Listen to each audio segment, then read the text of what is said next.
yomiti gidira akamiti rajedu majority Ethiopia lafa monama mormike ijar sabdi gama dargini erga zumba beti kolu gale wayane tufe dictatorri numile gale imbarre irasirni itanu masara rafu kaba maladu imbarre irasirni itanu masara rafu kaba malanu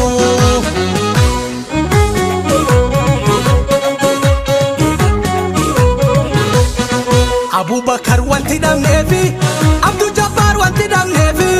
Oromiya nakan jamnefi Yosef Gamachu abadan denye Amanuel abadan denye Oromon tola asingenye Jatani Ali wanti damnefi